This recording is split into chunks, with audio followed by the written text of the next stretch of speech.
It's time to sit back and check out the RCWR show with Lee Sanders. Get fun, in-depth coverage and analysis from the latest in professional wrestling in AEW, WWE, NWA, Impact Wrestling, or the world of entertainment. From hit TV shows to your favorite sports like the NBA or NFL. All things music, movies, and beyond, while trying to make sense of this crazy world we live in.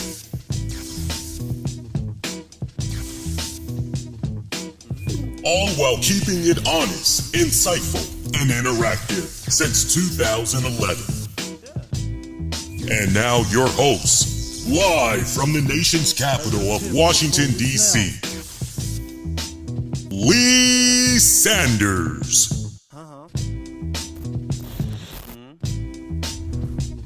What?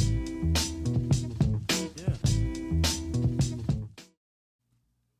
Hey, good kind people. What is going on? You are checking out a all-new The RCWR show covering the latest in all things wrestling, entertainment, and beyond since 2011. Here we are for Wednesday night of June 29th, 2022. How the hell y'all been, man? My God.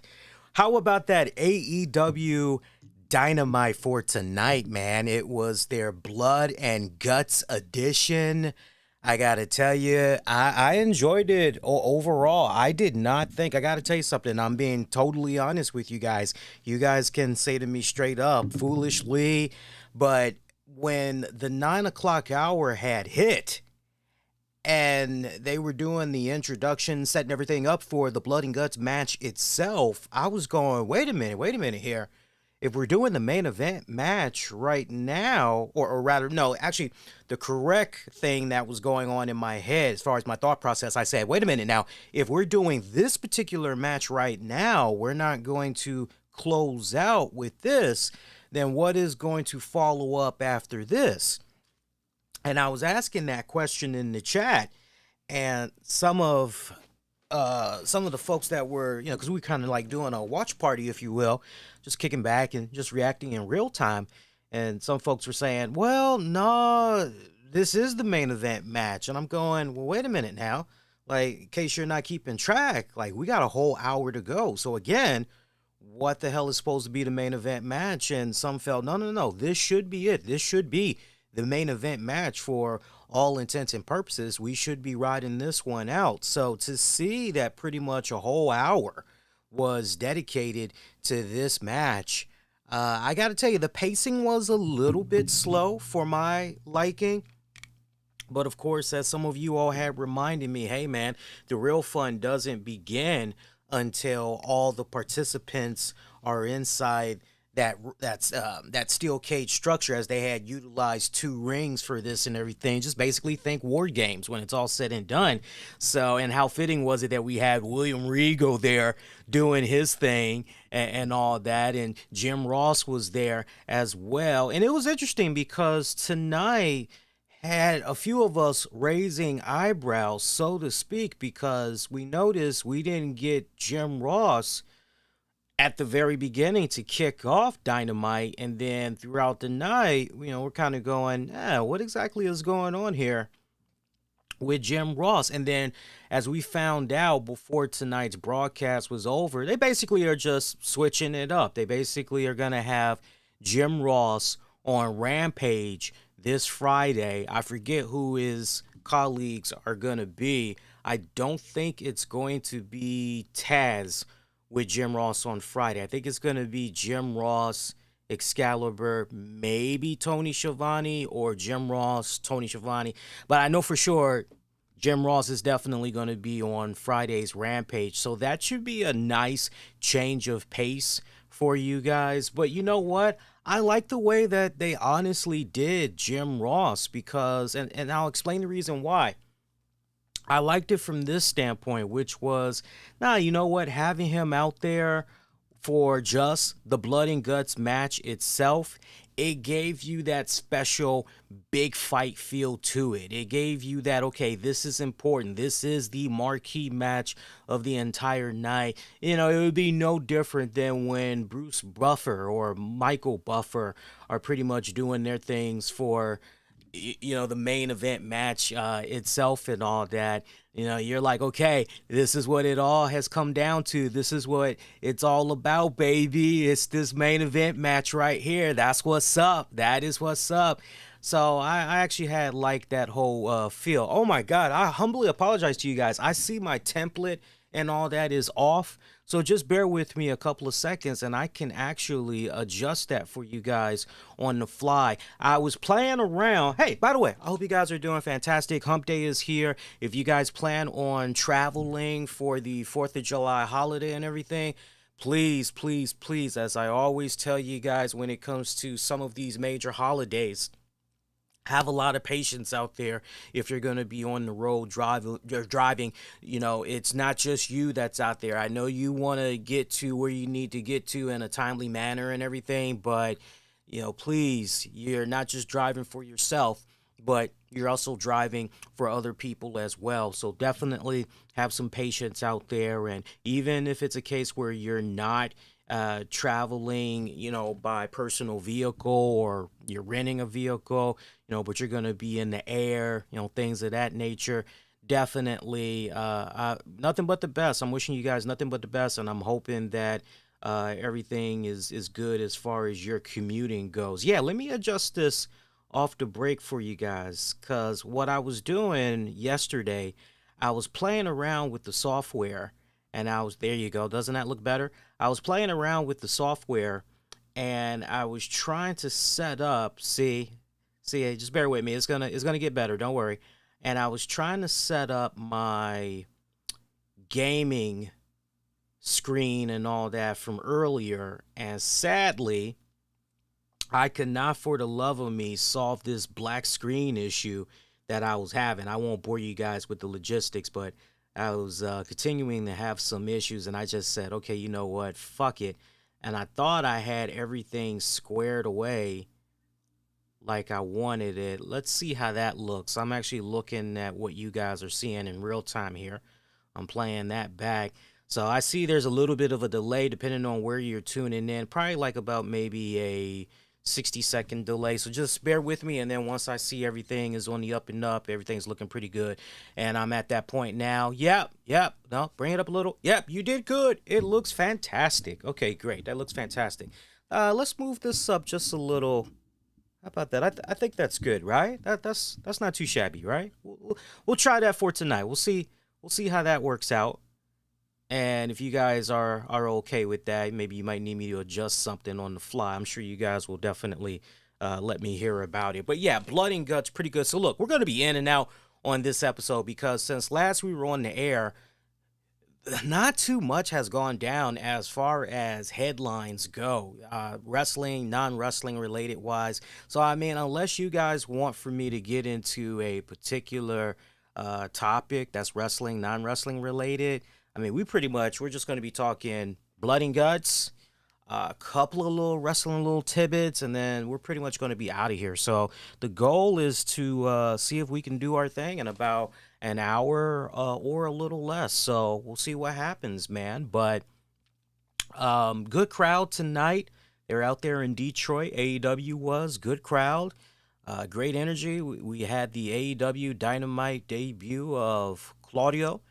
Loved it. Loved it. I thought he did pretty good. Some things, though, you're just kicking back and you're scratching your head and you're kind of going, well, wait a minute here. How does it make sense that he is being paired up with these guys? Because, I get that. Truly, I get that. But this is the direction that Tony Khan and them want to go in. And if ultimately their goal is to maybe have Claudio and Eddie Kingston, it's going to take me a while to get. I'm so used to Cesaro. Forgive me if I have a few Cesaro slips here and there, but if the goal is to ultimately have Cesaro and Eddie Kingston work a program together, well, I guess I'm okay with that. I think it all just really depends on how that story is going to be told and everything, but I definitely would like to see it pan out if that's the direction that they're going to be going in. But, man, there are just so many great matchups that's waiting in the wings there for Cesaro. Oh, my God. I'm looking forward to it. Sincerely, I'm looking forward to it. I just hope that, and this is probably foolish, wishful thinking on my part, because as long as I've been watching the AEW product, as long as some of you out there have been watching the AEW product, we can be in agreement that once Tony Khan gets his new man or woman, like Elliot Ness, right? Elliot Ness always gets his man or woman.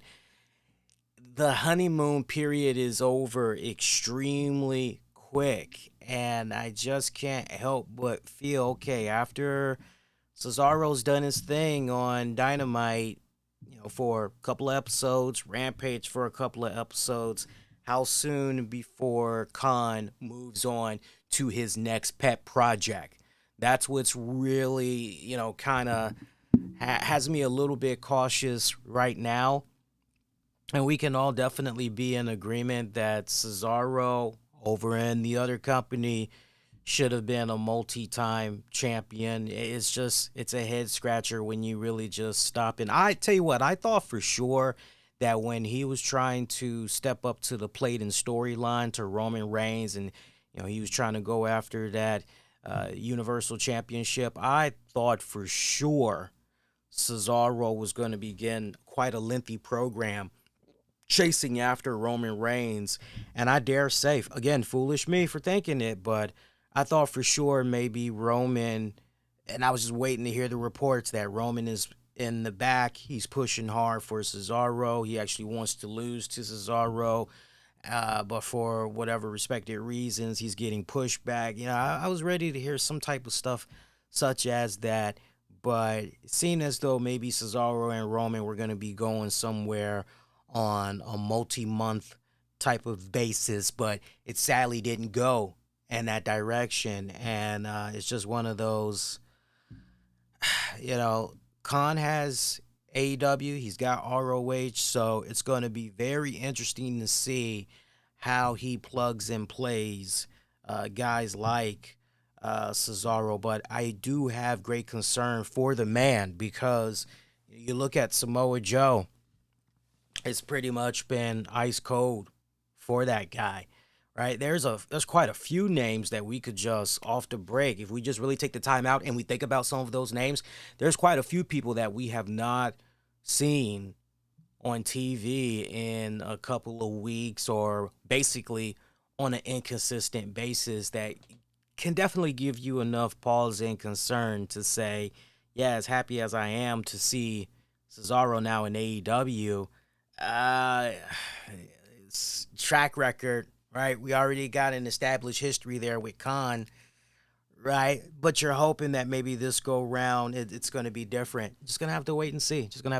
Man, how everything pans out when it's said and done. But yeah, kind of interesting right there. So look, we had talked about this on Monday's show, but I know not everybody tunes in, because some people, they just like to hear the pure talk of AEW, and then others, they like to get that nice little mix and everything.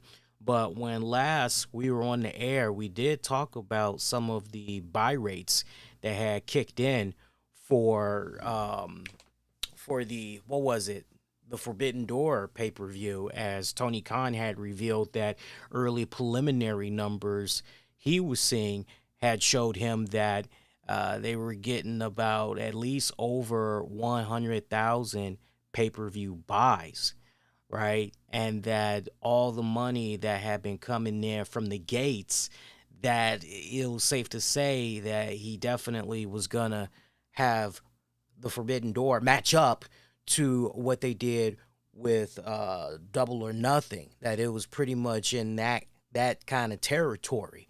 So, you hear that, you go, okay, well, you know what, that's pretty good. If, all that being that said and done, if that's the case, okay, that's great and everything. So, and by now, if you haven't seen Forbidden Door, it's available on multiple outlets now, including on Fight TV. I think, honestly, it just depends on what country you reside in, because here in the USA, we didn't have the option of ordering Forbidden Door through Fight TV.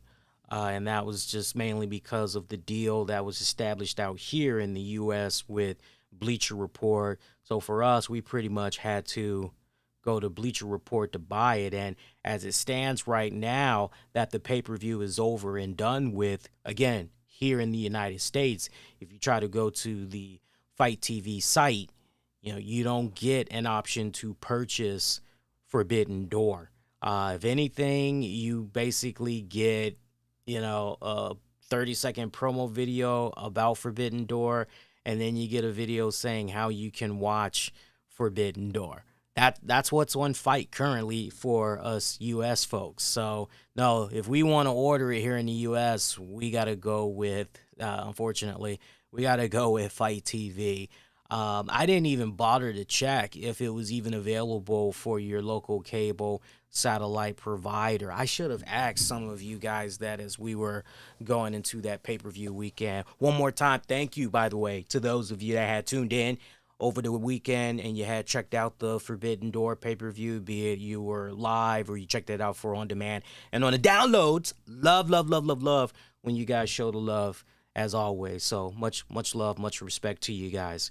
So, some of the action that came about from tonight's AEW Dynamite. Ethan Page was in action against Orange Cassidy. Orange Cassidy's pushing new music, man. He's pushing some fucking Jefferson Starship, and I'm going, I'm not exactly an old head, but at the same time, I am a big fan of music from yesteryear, and I definitely love me some good music, particularly from the 70s. I am a big fan of my hard rock music, my classic rock music from back in the day. So, I'm like, wait a minute, why does that kind of sound familiar? I'm like, what's going on here? And what is this, like the third time that Orange Cassidy's music has changed? It's gonna take me a while to get used to this new music that he's coming out to, because I had got so used to the other theme. But this one from Starship, this one is definitely growing on me. It's definitely growing on me.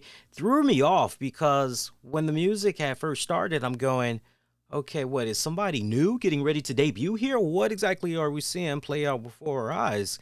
And then once we see the whole freshly squeezed text, you're going, oh, Cassidy's pushing some new music now? Like, what the hell? It fits. It definitely fits him. I would have to say it definitely fits him. Yeah, man, that was. I hope it sticks. That's my only thing. I hope it sticks. I love seeing the fact that Tony Khan is willing to spend a little money and work out these deals with, in this case, take that argument that in some cases he's working with legendary artists to be able to use their songs, license their songs and all that for certain wrestlers. I like it. It's something that honestly WWE at one point, they used to kind of like to do, here and there, a lot more than what's definitely come about in the recent years and everything. But I like seeing Tony Khan and them always trying to work out some type of a deal where they can, work with the artist to use that song for said wrestler or stable and all that. It's good. And if you don't know anything about Jefferson Starship, you really owe it to yourself to go out of your way and do your research on it. There are plenty of nice hidden gems, man. Jefferson Airplane has a really fucking good catalog of music. Um, yeah, I'm just thinking about some songs in my mind, particularly. I gotta go with Miracles though, as far as like what's my all time favorite um Jefferson Starship song. I gotta go with Miracles. There's just something about that. It's an incredible journey that you're taking on, when you first hear that song, from the way that basically the keyboard, synthesizers or whatever, way it just pretty much opens up. It has this nice, quiet, very calm, soothing effect, and the way it just picks up in tempo, as the song progresses and everything. Yeah, good shit right there. If you want a good place to start as far as Jefferson Starship goes, I would say there's a box set, the complete albums. I think it goes from 74 to maybe 80. I think it goes from 74 to 84, 85, or something like that. I would recommend you get started with that, and let me know what you think. You let me know what you think afterwards. Ethan Page taking on Orange Cassidy. Great fucking opener. Dan Lambert was out there talking mad trash too, setting up this bad boy. He actually had got Trent Beretta and God, who was the other guy? Trent Beretta and the other guy will fucking come to me, but he pretty much told the referee, look, man, unless those guys are carrying fucking manager passes like I am, they got no business being out here at ringside. These guys need to be fucking banned, so fucking get rid of them already. And referee had actually agreed with Lambert and had pretty much ejected them. So that was kind of funny right there. That was kind of funny seeing the best friends get ejected there while Lambert stayed at ringside. Lambert too. At one point you're looking at Lambert as he has a bottle of orange juice, and you're saying to yourself, "I just know that is going to come into play." The question is when, and is Lambert actually going to be doing something, or is Cassidy going to maybe reverse the ties and he's going to be able to get that bottle of orange juice away from Lambert in time? But you looked at that and you just knew that spot with that orange juice, it was definitely going to come to play there. Lambert with the line of the night, though, for the entire episode. Finish the guy. He looks like he's a 12-year-old. And, not for nothing, but when you're just looking at Ethan Page and Cassidy going at it and you're seeing the size differential, you're going, Jesus Christ, Ethan Page, what a big fucking boy. He is there, man. Nice, good, back and forth. Better. This was really good. I enjoyed this more than, some of the action that we got here tonight, but definitely in regards to this opener, I enjoyed this a lot more than what went down with Orange Cassidy against, who was it at Forbidden Door?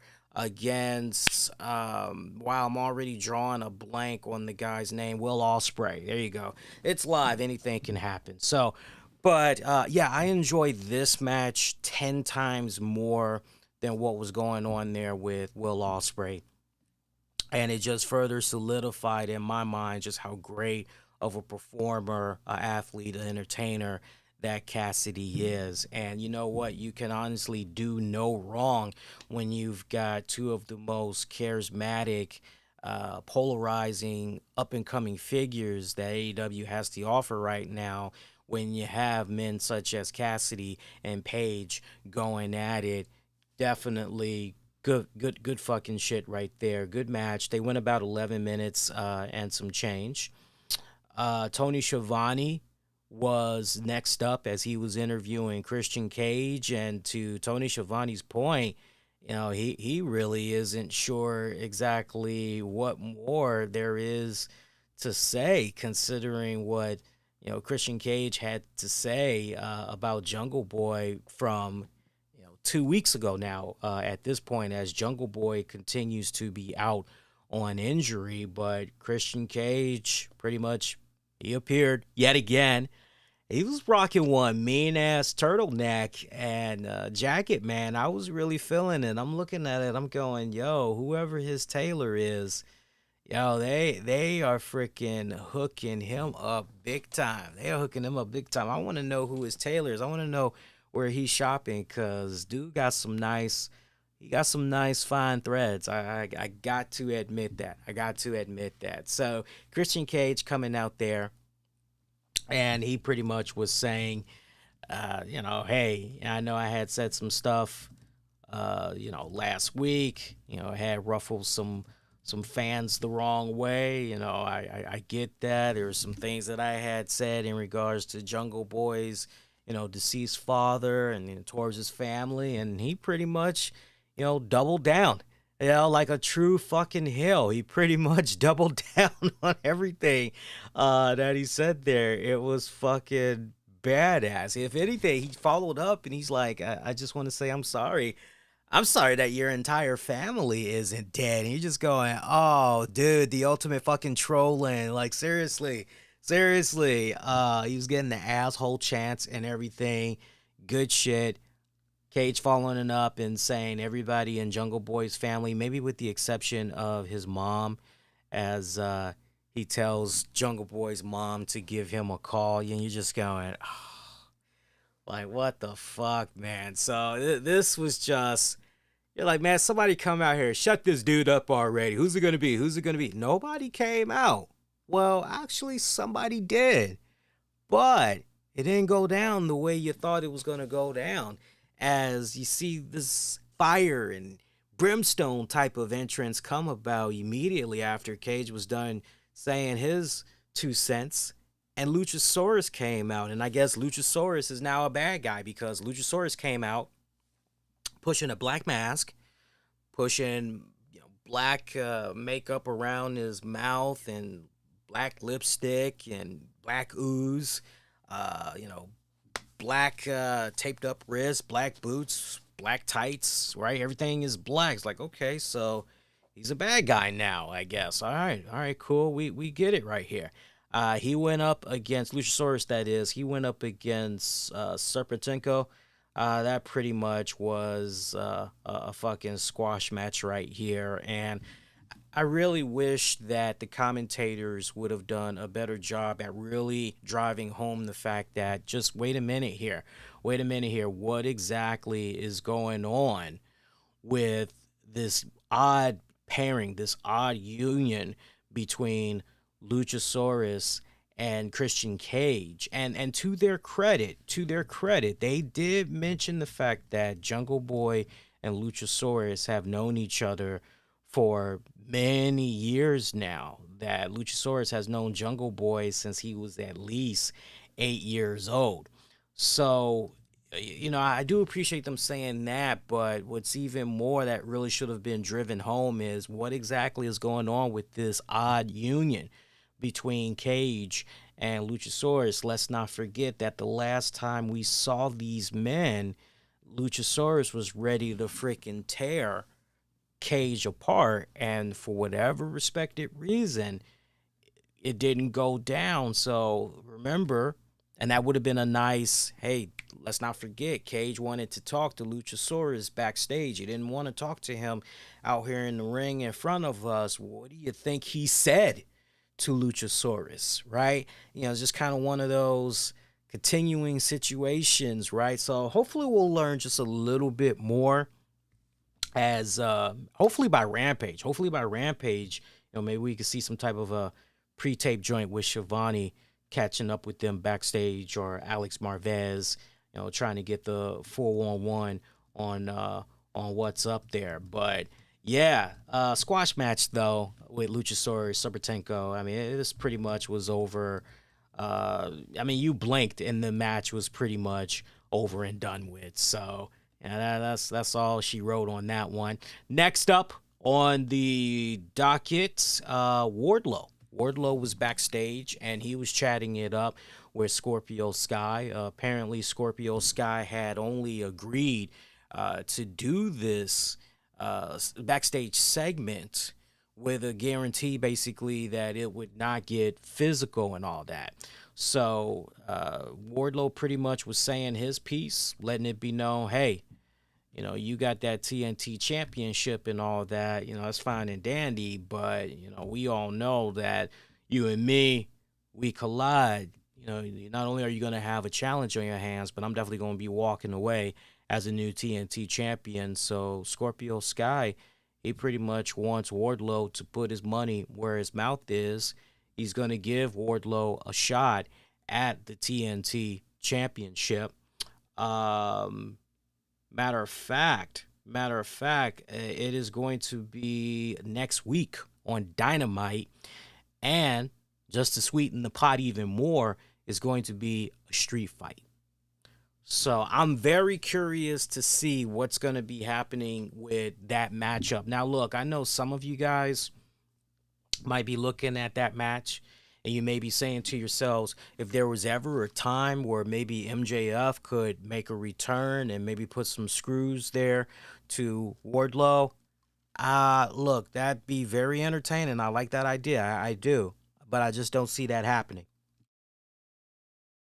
I know a lot of you guys miss MJF, and it's interesting what's been going on with MJF right now, all things considered, but everything just continues to be nice and quiet with that man, right? Everything continues to be nice and quiet.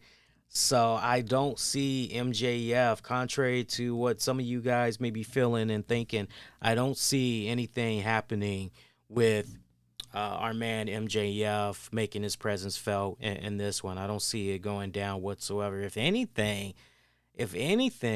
and correct me if I'm wrong, guys, but isn't Frankie Kazarian, isn't he still owed a TNT championship match there by Scorpio Sky? Because I swear it just feels like we should have seen that go down already, and it's yet to happen, it seems, unless I missed it. And I'm actually looking right now as we speak, because I don't want to give you guys the wrong information, but it just, I'm always watching the AEW shows, and for the love of me, I cannot recall if Scorpio Sky did end up defending that championship against Frankie Kazarian. So I'm looking at the history right now. Yeah, it did go down.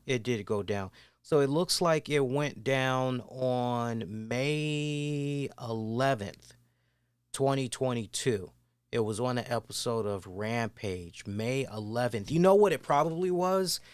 Remember, we were going through that period where the NHL and NBA playoffs was still in effect. And there actually, believe it or not, there actually was a couple of Rampage episodes I missed as a result. Because normally, when Rampage is on in its regular day and time slot, as many of you guys know, I'm providing live coverage and I'm doing a review over on the 411 Mania site. So the fact that that went down in May, I guarantee you, especially if I go back and I look at my notes to see when I was doing write-ups and stuff for the site, I bet you that was around a time where, they were, with the time slots, they were being all caca weird with the fucking time slots, man. I'm glad we got Rampage back on Fridays in its time slot again, though. Sincerely, I really am, because one, I miss covering the show, and then two, I love the great community that we have that's over there. It's overall, it's a pretty good community. You got a couple of sparks that's in there, but it's all nothing but love. It's badass. It's badass. So yeah, so he did do that match with Frankie Kazarian already. Okay, so cool. So that should be a good match. That's going to be coming up on next week's Dynamite. I'm looking forward to that. As far as who I see going over, I think some type of fuckery is going to go down. I think that Scorpio is going to retain. But Wardlow's going to continue to chase after Scorpio Sky for the championship. I can definitely see that going down. Let's see. Second matchup of the night, Max Caster and the As Boys taking on Danhausen, FTR. Danhausen, FTR going over. This was about 9 minutes and change. I'm not really sure how I feel about this one here. I'm not sure how I feel about this one. It just felt very weird seeing these teams go at it. It felt so weird and so fucking random because you're going, wait a minute, Danhausen and FTR. Like, wait a minute, now where's Hook?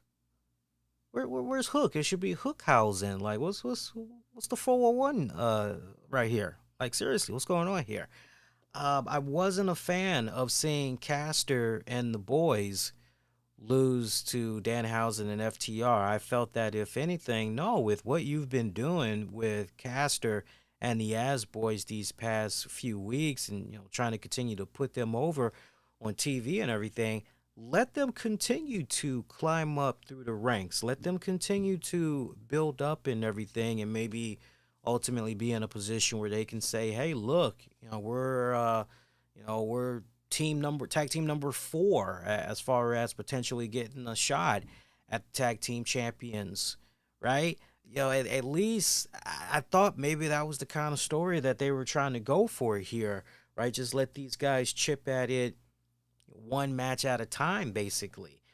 To basically see this, you just go, oh, so we're just feeding them to, I don't know, teach its own. But for me, I really wasn't a fan of that whatsoever.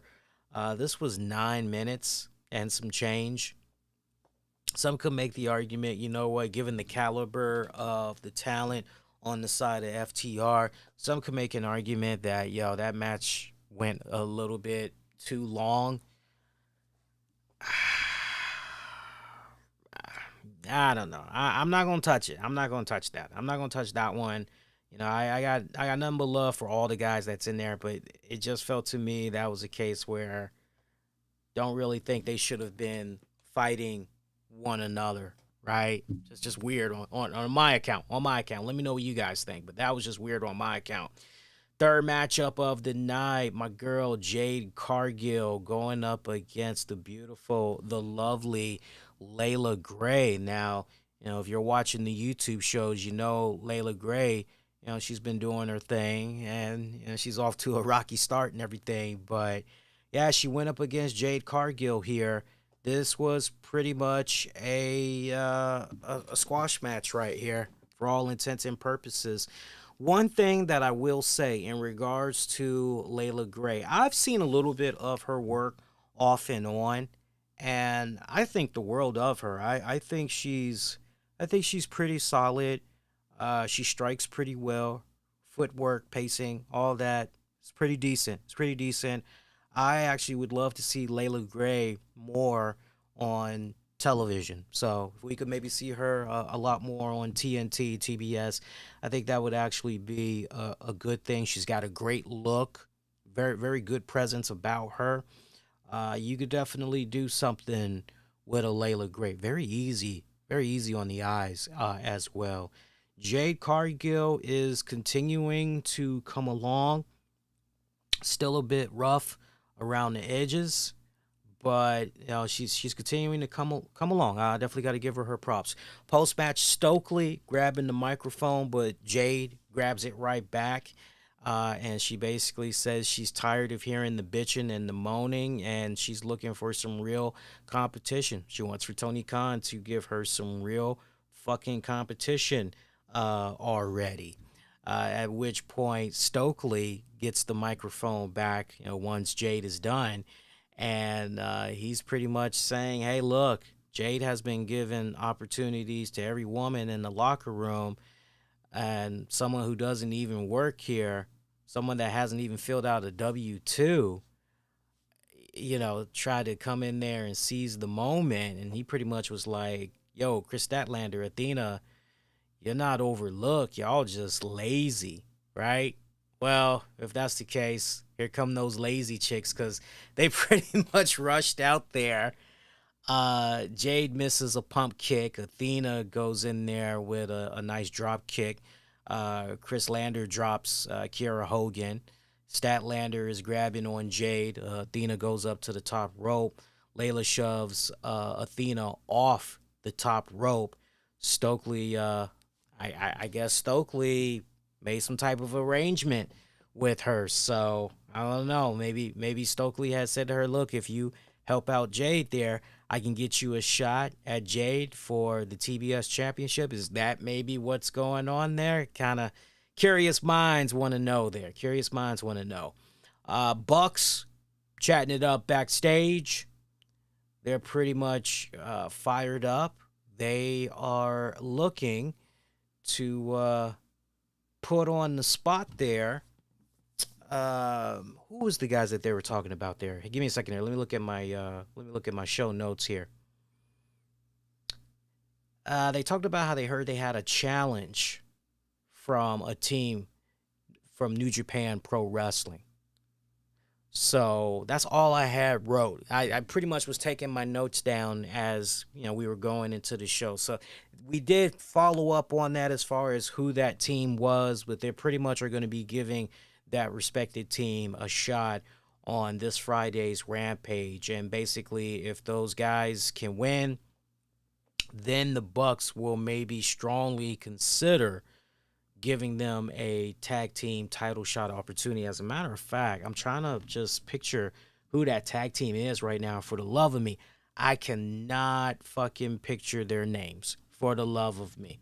I cannot picture their fucking names. Let me see here. I think I have it. I'm just scrolling a little bit deeper into my notes here to see if I got it in here.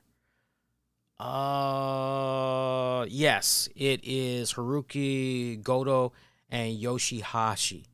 Those were the opponents that they were talking about. A little bit later on, right before the main event match came about too, by the way, we did get word from Excalibur and Taz that what went down with AEW's Forbidden Door, it was not a one-time deal working relationship with the folks at New Japan. That, no, if anything, this was the beginning of a partnership, and that there will be more collaborations with them in the very near future. So that's really nice to hear, because I know some of us were kind of looking at everything that was going on with Forbidden Door.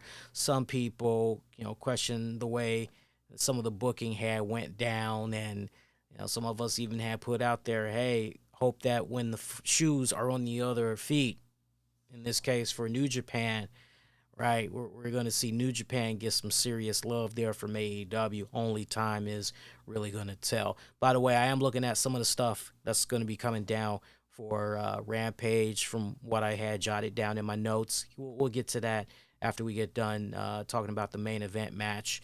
Because let me see here. I think other than what we just talked about with, what was that? That third match, Jade, Cargill, Layla Gray. Yeah, it was basically main event time. It was our Blood and Guts main event match as the Jericho Appreciation Society went up against the Blackpool Combat Club. Claudio being in there as well.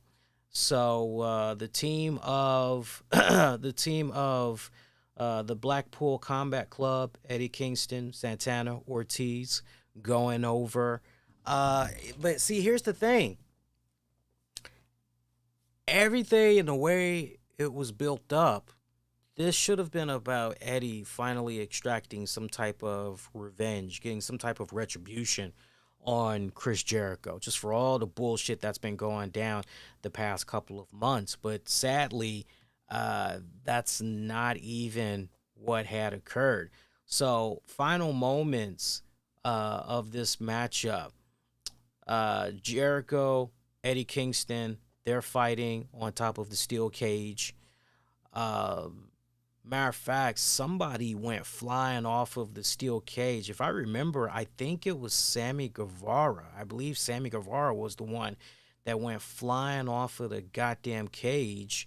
Let me go back here. I'm trying to look into my notes here. I believe, matter of fact, because somebody had posted an image in the Discord of the poor guy that was just laid out fucking dead. And I was just, when I say I laughed my ass off in tears, the only thing that was missing was Jim Ross just jumping out there saying, "My God, he broke it in hell. He broke it in hell. God damn it. The match needs to be over. Somebody just get the goddamn paramedics out here already. Good God almighty."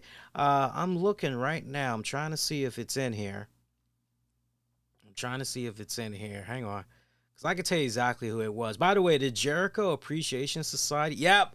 I'm looking at the spot right now. I'd show it to you guys, but we're going to be hit with a copyright, and I don't, it would be a copyright claim by AEW, but I'm not interested in that, so I'll take a hard pass on that one. But yeah, at one point, yeah, it was Eddie Kingston, and he just tossed Sammy Guevara off that joint. I mean, it just gave you a Mick Foley Undertaker vibe, which, by the way, not for nothing. This is the 24th anniversary of that infamous match between Undertaker and Undertaker. I'm sorry, I say Undertaker and Undertaker, of Mick Foley and Undertaker there. So, Mick Foley had reminisced a little bit about that. By the way, I know we're kind of jumping back and forth, but by the way, if you guys have not checked out the Foley Is pod, you really should, especially if you are a Mick Foley fan. I know a lot of you guys that's tuned into the show for a long time, you know how much of a big fan I am of Mick Foley and everything. Saw his one-man show at the DC Improv some years back, reviewed it and all. If you're interested, you want to get a little sample of how my experience was seeing that. Again, it's from a few years back. You can just do a YouTube search. Just say RCWR Mick Foley Improv. You should be able to find it that way. I know the audio version is definitely available on the downloads as well. But his pod that he's been doing with Conrad, really good. I ended up checking out the very first episode a couple of days ago. And of course, he's talking about the infamous feud with Triple H and everything.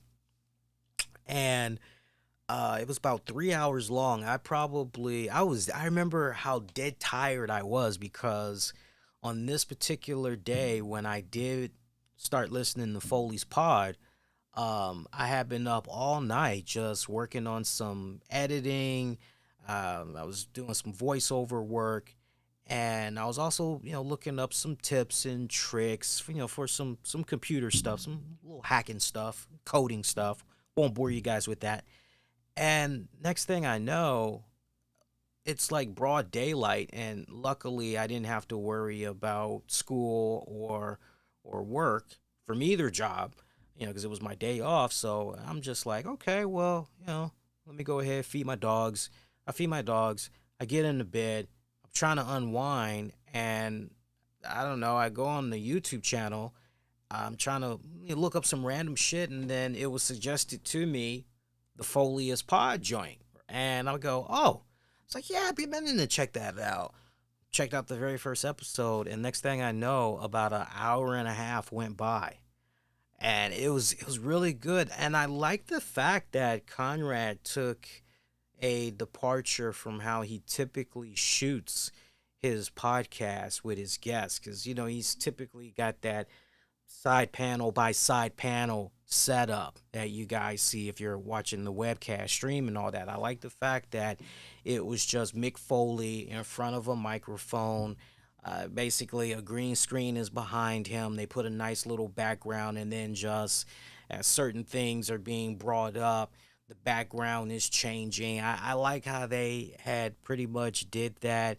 It was good. I thought Foley did good. Long time coming, long time overdue, honestly, for Foley doing a podcast. I tried checking out the first several minutes of William Regal's podcast.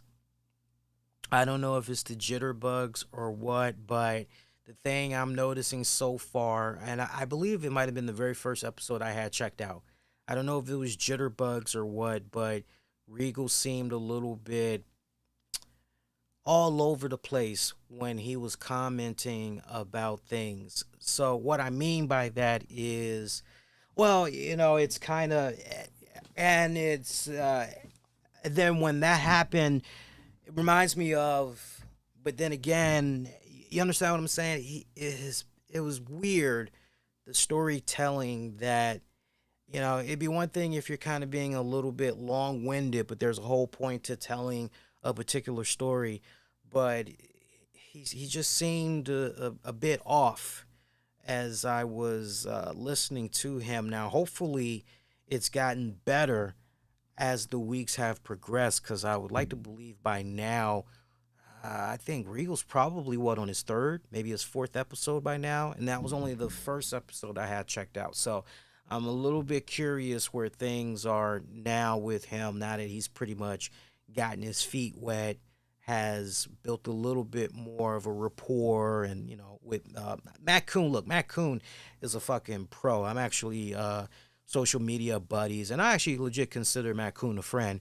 I know he's in good hands with Matt Coon. Matt Coon always brings out the best in people, and I would imagine, without a doubt, Matt has probably, hey, look, you got a little bit of jitterbugs, but it's okay. It happens. It's just, just relax. Just, let loose. Just, really take your time. It's all good. Take all the time you want, right?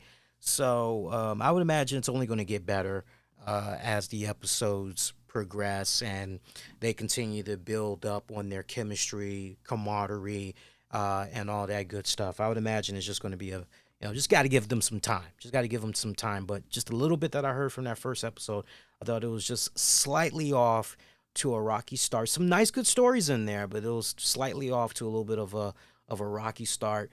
But I'm definitely going to continue to check it out, because I'm definitely a fan of Regal, and I'm a fan of Matt Coon. I missed Matt being doing his thing, talking wrestling every single week. I had missed that with him. So what else can we say about this blood and guts match here? Yeah, so it was Sammy that had went over the top of the steel cage there, but then later on, you're pretty much picking it up there. Eddie is beating the crap out of Chris Jericho as both of them are fighting on top of the steel cage and everything. Jericho tries to go for the legs. He's looking for the walls of Jericho, and he's able to connect on that bad boy on the top of the steel cage. Claudio climbs up to the top, sees Jericho, big kick to Jericho. Then he checks on Eddie Kingston. Next thing you know, Menard is climbing up that bad boy as Claudio grabs Jericho by the legs, swings Jericho on top of the cage. It was a nice, sick-ass spot. Claudio then goes for a sharpshooter, but Menard is there to stop it. Menard's looking for the pile driver. Eddie locks Jericho up. Claudio shoots the leg. Sharpshooter makes Menard tap out. Kingston was not a fan of that whatsoever. Kingston wanted to be the one to not just win it for the team, but he wanted to be the one to stick it to Jericho. He wanted to be the one to have it be Jericho to tap out, all that good shit, get the pin, whatever. Yeah, that main event match, it had went a little bit over 45 minutes. And post-match, I love how Kingston very notably sold how angry he was, particularly how angry he was at Claudio, because, it's like, dude, you just come in here and everything, and right? And fucking Cesaro's going to him like, hey, dude, come on, we won. What's the big deal? And Eddie ain't fucking having any of that shit. He ain't having any of that shit. Cesaro tries to offer his hand to help him up. Yeah, and Kingston, you can literally read him. He's saying, I can't get up, yo. Like, my back. Like, fuck it, forget about it. Moxley, Yuta, everybody pretty much joins, and they're all celebrating on top of the steel cage, and that's pretty much how everything had ended with that main event match. Bit slow with the pacing and everything. Definitely there were many points where you went, meh. But very chaotic, messy. I like that in regards to this match. And look, we all can be very quick when it comes to offering constructive criticism, feedback, and all that to Tony Khan on some of the things that we're not fans of when we're watching AEW product. But we're not as quick to give praise when something is being handled right. We really need to give Tony Khan and crew a lot of props on the fact that he's really trying to make sure that when it counts and you do see blood, because I remember, that was collectively, that was one of our complaints was, we're seeing people bleed way too fucking often on these shows that it's just become a new fucking norm. It doesn't add that much intensity, importance to the storytelling that's playing out before your eyes. It loses its aura and all that when every single body is basically drawing color. So I like the fact that they've been scaling back on it and making it count where it pretty much needs to count the most and everything. So and for this blood and guts match, right? You can't really have this be called blood if there's no blood, right? Seriously. I mean, really, seriously, right? Enough said, right? So, good shit. Sammy was taking some serious bumps. There were some bumps where I'm going, man, quit getting caught up on the ropes, my dude. Are you all right? What, you got jitterbugs? What the hell's going on here? Like the seeds that were planted there for Eddie, Claudio, ultimately some type of a feud that's going to be coming from out of that and everything. Good main event match. When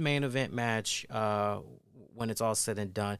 Some spots in there looked a little, it could have done without, but good match overall. Way this Dynamite was pretty much built up. Everything being centered around this blood and guts. Thinking about all the hype that's been done for this match for a couple of weeks now. It did deliver.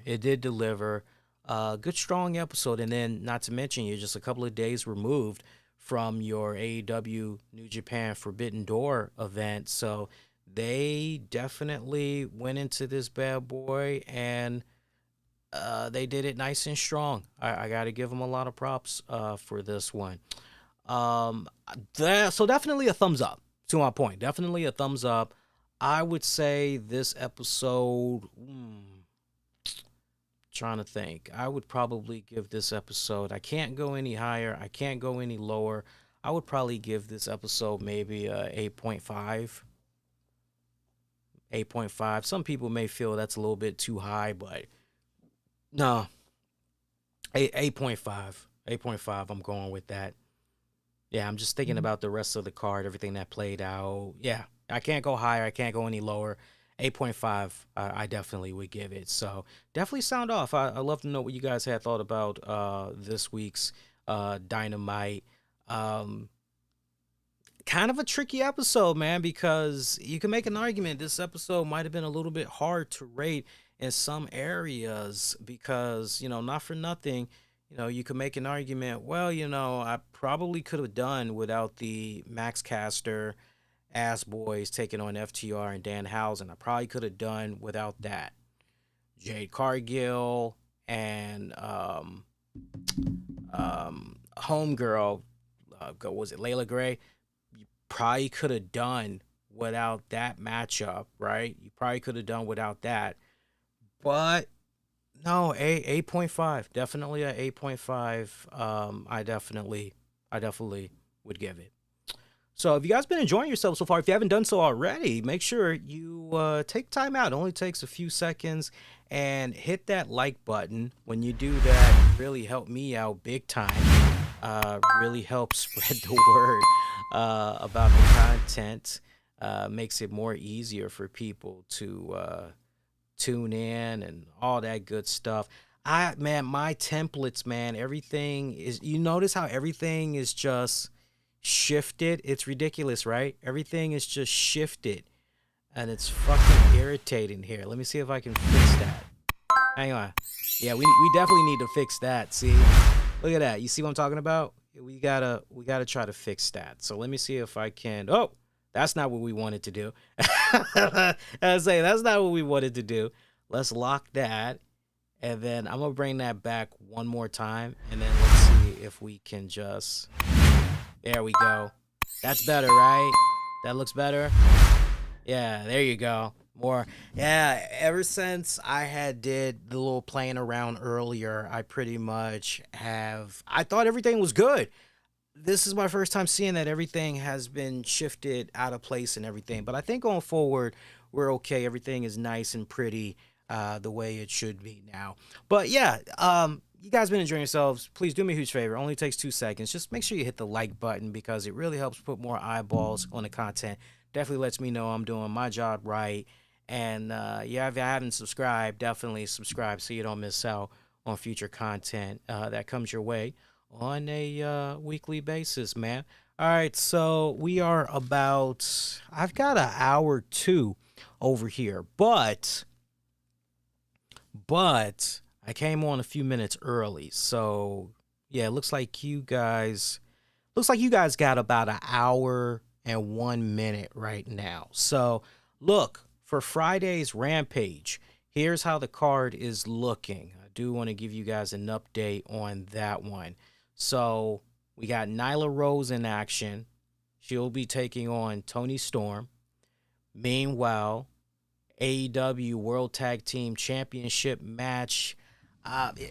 It's not a championship match. I know a lot of people are gonna, but this is just a tag match. They got to basically prove themselves.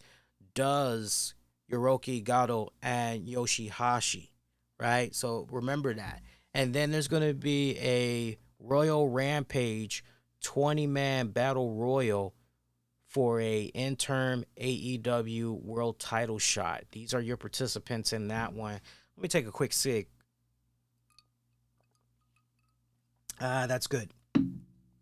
So your participants in this one is going to be Frankie Kazarian, John Silver, Orange Cassidy, Roosh, Hangman Page, Kunsuke Takeshita, Penta Oscuro, Powerhouse Hobbs, Ricky Starks, Keith Lee, Swerve Strickland, Darby Allin, The Blade, Dustin Rhodes, The Butcher, Max Caster, Tony Nese, Matt Hardy, Dante Martin, and Brody King.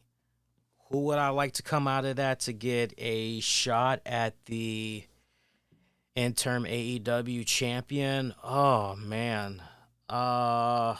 Just looking at these names here. Brody King would be interesting. Who else you got in there? I'm just seeing if I could trim the fat a little bit here. If not Brody King, maybe... If not Brody King, maybe Darby Allin. If not Darby, maybe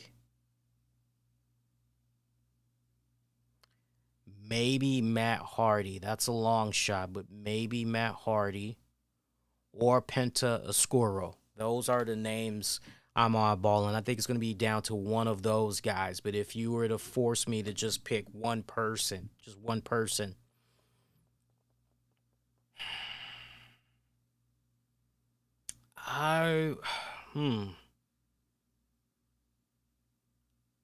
Darby. I would go, but then I'm looking at Brody.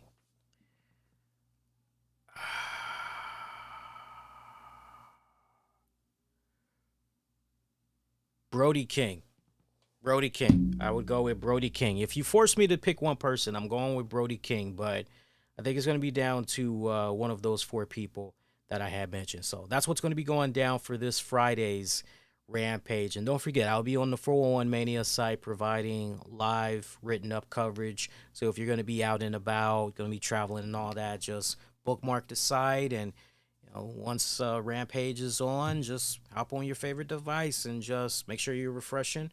I'll be providing live updates. I do pretty good in providing the live updates and everything, and then I'll follow up, do the recap and all that for you guys. Let's see. So that's that. What else can we get into?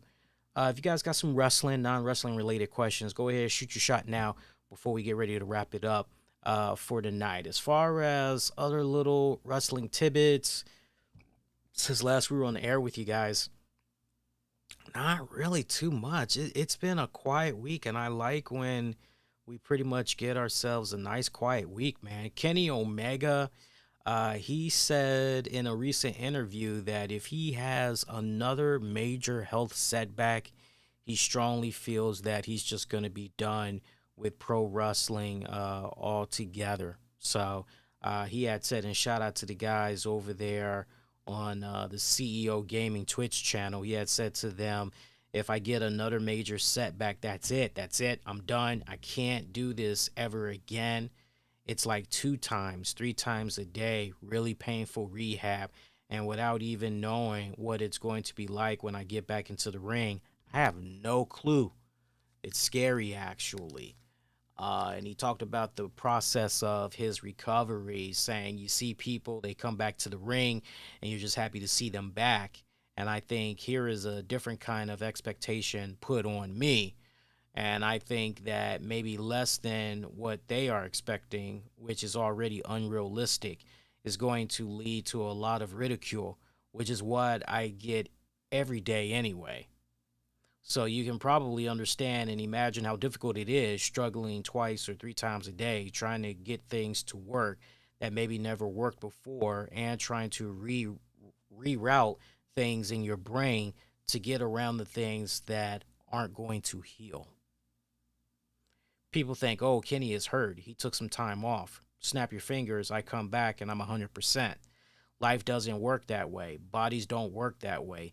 Athletes don't work that way. It's very difficult to formulate this plan and to execute it, and we'll see how I do. So it's obvious. It's obvious that his rehabilitation and all that, it's going a lot slower. The process is a lot longer than probably what he anticipated. And look, depending on the severity of injuries and then the surgery, not everybody, sure, a doctor may say to you, oh, you should be okay in about 8 to 9 months. That's our estimate, if you stick to the regimen, but in some cases, for some people, that 8 to 9 months can turn into 13 to 15 months. They're doing everything that they're supposed to be doing, but it's kind of like your results may vary. You feel I'm coming from? It's almost like Rogaine. Just picture Rogaine. I don't know why this is popping in my head, but it just is. But just picture Rogaine, for example, right? Hey, I had used Rogaine for 3 months, and I've got all my hair back. It's nice and wavy. Oh, man, dig it. And, for other people, well, shit, you only used it for 3 months, and look at you, you got nice long, that's great for you, but I've been using it for 2 years, and all I got was this little patch that was growing right here, right? Right? So it's kind of like that. Just, when you hear something like that from Kenny Omega, all you can do is just say, man, you know what? Just do you, man. Whatever works best for you, your future, your health, your well-being, most importantly, your safety. Just do what you got to do to get yourself physically whole.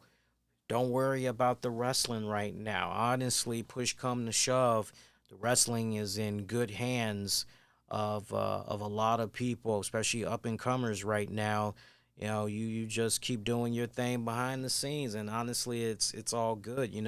I have found myself missing Kenny Omega, though. I know that's kind of weird to say. I know it's probably weird for some of you guys to hear, but there was definitely that part of me as I was seeing the tail end of his run as the AEW World Champion, and he's just doing his thing as the belt collector and all that. He was putting out some primo fucking shit, some primo fucking shit.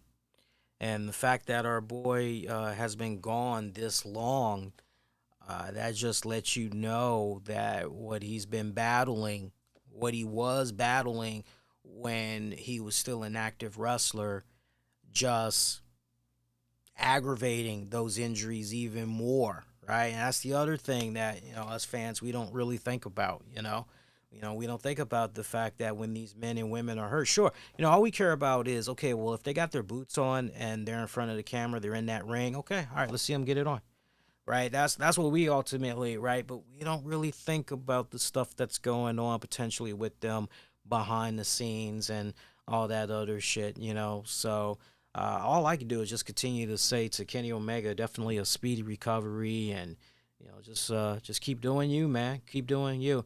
If I were to if you want to pick my brain, when do I think Kenny Omega is maybe going to be coming back to AEW? Man, with all the talent that Tony Khan has right now, I would not be surprised if we didn't see Kenny Omega until first quarter of 2023. I hope I'm wrong, but just with what he's been talking and everything that's going on right now, I just kind of feel like maybe first quarter of 2023, right? If you haven't seen him appear by November of this year, then it's safe to say, nah, definitely first quarter of 2023. Got an update for you guys on Cain Velasquez. His case, remember that trial on attempted murder charges. You know, so basically, for those of you that need to kind of get caught up to speed a little bit there, remember he had found out that there was an individual that was sexually assaulting slash molesting a young relative of his. And when he got word, he pretty much took the matter of the law in his own hands, and he basically shot into a car. He was trying to get the fucking victim, and he missed the victim, and instead he had hit the person's dad or some shit like that. So this is where these charges and all that basically stem from. But it looks like his trial has been delayed until August 19th. August 19th. That is what's going on. Originally, there was supposed to be a hearing set for August 5th, but looks like it got pushed back. So, and it's not a trial, it's a hearing. I apologize for saying trial earlier. Hearing got pushed back from August 5th until that new date that we just mentioned there.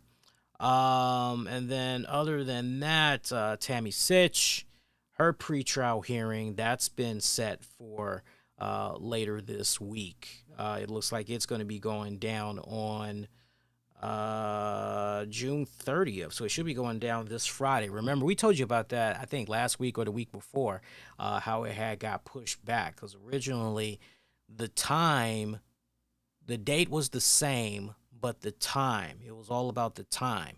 So I think originally the time was much later in the afternoon, and now it's pretty much same day, but now it's just going to be in the morning. So more on that. Highlights, we'll probably talk about that on next week's show and everything.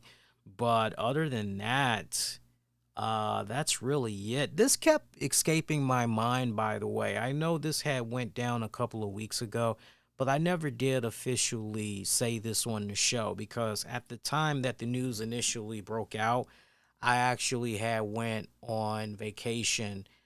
Basically, I had Awesome Con weekend, and then I pretty much did my vacation and all of that. But I definitely want to give my thoughts, prayers, condolences to the family of Brian Pillman Jr.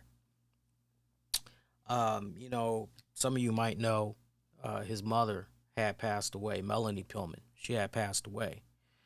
And that's just, oof, to no longer have your mom right? Bad enough you don't have your dad. Now you don't have your mom, right? I mean, that's just kind of heartbreaking to hear. So I always kept meaning to bring that up, but it seemed like once we had came back from our 2 week vacation there, it just seemed like we were getting bombarded with all kinds of other news that was going on, and I really didn't see too many other people mention it on their respected shows. And that's no shade at them, because I know there's just a lot of craziness that just keeps going down. But yeah, she had passed away and everything. So if y'all been kind of wondering, hey, what's been going on there with Brian Pillman Jr.? I haven't seen him on my TV in a good minute here. Is he doing this thing maybe on the on the YouTube show? What's going on there? Now you kind of understand why it's kind of been a little bit of a good minute since you pretty much had seen him. He's been actually busy, believe it or not. The last thing that he did do was going back to June 11th. He was on a episode of AEW Dark taping, and then he followed that up some days later, where he had wrestled a couple of times KC Navarro. He wrestled KC Navarro for the Warrior Wrestling promotion. So he had did a couple of episodes there, but he hasn't done anything with AEW since June 11th. So hopefully he'll be making his way back, doing some stuff with the guys again on a regular basis. But definitely thoughts, prayers, condolences goes out to him and his respective family. Nothing but the very best. So nothing but the very best. See, other than that, let me just poke my head in the chat, see what's going on with you guys. Yes, nice and quiet. Looks like everything's nice and caught up. Good. All right, so quick programming notes. That's it. That's it. No more shows for the rest of the week. If you missed the live episode of Wrestling with the Topics from Tuesday, hosted by myself and Tams. So basically, FYI for you guys, we stream that show now live in real time. We used to do it pre-recorded, but now that we've integrated our Discord audience, shout out to our Discord familia over there, part of the Wrestling Soup Network and everything, it's added a whole new layers to it and everything. So if you miss being part of the show live initially, and look, you don't have to hop in the Discord, because we do stream it live on the Facebook, Twitter, Twitch, all that. So you could take your pick as far as how you want to interact and all that, right? But it seems that more people are interacting in the Discord server than, out on the other outlets. But you're more than welcome to pick. Just represent. Just tune in when you are around. You see that we're live. Just tune in. That's the best thing you can do. Share, like, all that good stuff. Comment, all that good stuff. So if you missed the initial live broadcast, I'm actually going to be releasing the episode for on demand and on the downloads this Friday. This Friday, I'll be releasing it. And then after that, that's pretty much going to be it. I would think, if anything, we're probably going to do a bonus Wrestling with the Topics. But I think we're going to maybe do that for our Patreon members. I see the news that had went down with R. Kelly. So I have a feeling that there's so many directions to go with that bad boy. I have a feeling that's going to be just a standalone episode for our Patreon members. So you can check that out this weekend. But your next edition is going to be coming at you guys on, Jesus Christ, time is flying. Monday night, July 4th. I can't believe that. We're actually going to do a show. Well, I guess, yeah, if you guys are around, come hang out. Monday night, July 4th, after Raw. We'll be back with you guys. Whole new week of great programming, all that jazz. And in the meantime, please be kind, rewind, check out previous episodes you might have missed on demand and on the downloads. Look, you appreciate me, appreciate the work that I do. Greatest compliment you can give me is make sure that you're sharing the episode, you're hitting that like button, the watch time. Longer you watch, higher the retention really helps out as far as recommendations go on certain outlets. So do your part, especially since it's free, doesn't cost you a thing. helps us out tremendously. Another thing you can do, check out our sponsors, check out the episode description, show them a lot of love, and because they helping us out big time as far as show expenses and all that. Get at me on Twitter, Facebook, and Instagram. Use the keywords the RCWR show. And until next go round, y'all, I'm wishing all of y'all to be safe. Most importantly, be kind to one another. And unless you have other plans, have a great and safe 4th of July weekend from the Sanders household to yours. Take care, everybody.